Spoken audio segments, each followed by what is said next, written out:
നല്ല തണുപ്പായതുകൊണ്ടേ പുറത്ത് വേഗം തീ കത്തിച്ചുട്ടോ. എന്നിട്ട് നമുക്ക് ചോറിന്റെ വെള്ളം ഒന്ന് വിറകടുപ്പിൽ തന്നെ വെച്ചു കൊടുക്കാം. നല്ലോണം കത്തുണ്ട് തീട്ടോ.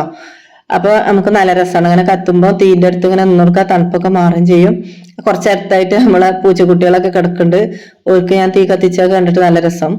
ഒരു പണിയില്ല, ഇങ്ങനെ വെറുതെ ഇരിക്കും, കിടക്കും, ചാടിക്കളിക്കും, ഓടിക്കളിക്കും, പിന്നെ കഴിക്കാൻ കിട്ടുമ്പോ കഴിക്കും. തന്നെ വേറെ പരിപാടി. ചിലപ്പോ ഞാൻ വീഡിയോ ഒക്കെ എടുക്കൂട്ടോ അവരെ.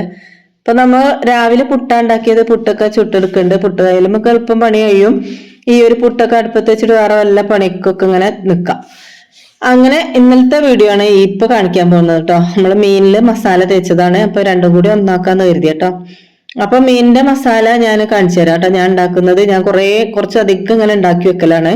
എന്നാ പിന്നെ എപ്പോഴും ഇങ്ങനെ ഉണ്ടാക്കാൻ നിൽക്കണ്ടെന്ന് കരുതിയിട്ട് നമുക്ക് പിന്നെ കുറച്ച് ഇതെടുത്തിട്ട് മസാല എപ്പോഴും ഉണ്ടാവുമല്ലോ, സ്റ്റോക്ക് ഉണ്ടായാൽ നമുക്ക് വേഗം ഉണ്ടല്ലോ പരിപാടി. അപ്പൊ ഇതിലേക്ക് ഞാൻ വെളുത്തുള്ളി, ചെറിയുള്ളി, ഇഞ്ചി, കറിവേപ്പിന്റെ ഇല, പിന്നെ നമുക്ക് ഈ ഇതില് കാന്താരി മുളകും കൂടി ഉണ്ടെങ്കിൽ ലേശം ഇട്ട് കൊടുത്താൽ നല്ല ടേസ്റ്റ് ആവും. പിന്നെ മുളക് പൊടി, മഞ്ഞൾപ്പൊടിയും പെരിഞ്ജീരകത്തിന്റെ പൊടിയും, ഉപ്പ്, നമ്മളെ ഫിഷ് മസാല കുറച്ച് ചേർക്കും, വിനാഗിരി, കുറച്ച് വെളിച്ചെണ്ണയും, ആവശ്യത്തിനുള്ള ഉപ്പൊക്കെ ഇട്ടിട്ട് നല്ലോണം അരച്ച് പേസ്റ്റ് ആക്കി എടുക്കും കേട്ടോ.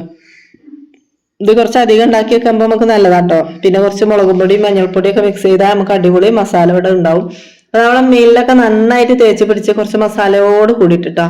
എരിവ് അധികം ഇഷ്ടമില്ലാത്തവർക്ക് വേണമെങ്കിൽ നമ്മളെ കാശ്മീരി മുളക് പൊടി ഇട്ട് കൊടുത്താൽ അടിപൊളിയായിരിക്കും. അപ്പൊ അവർക്ക് എങ്ങനെ വേണമെങ്കിൽ ചെയ്യാട്ടോ. ഇത് നല്ലോണം ഇങ്ങനെ നമുക്ക് ഞെരിഞ്ഞ് പൊരിഞ്ഞെടുക്കാതെ കുറച്ച് മസാല അതിൽ കായം പോലെ ഇരിക്കുന്ന ഒരു രീതിയിൽ എടുത്തു കഴിഞ്ഞാൽ നമുക്ക് ചോറിന് കഴിക്കാൻ നല്ല രസമായിരിക്കും കേട്ടോ. ഇപ്പൊ ഒന്ന് ഞാൻ പ്രത്യേകിച്ച് കറി ഉണ്ടാക്കിയില്ല. ഇന്നലത്തെ കറി, ഇന്നലത്തെ ബീട്രൂട്ട് ഉപ്പേരി ഉണ്ട്, ഇന്നത്തെ ഈ വലിയ പയറുപ്പേരിയും, ഇന്നത്തെ മീൻ പൊരിച്ചതും അടിപൊളി. അപ്പൊ ഇന്നത്തെ വീഡിയോ ഇത്രയേ ഉള്ളൂ.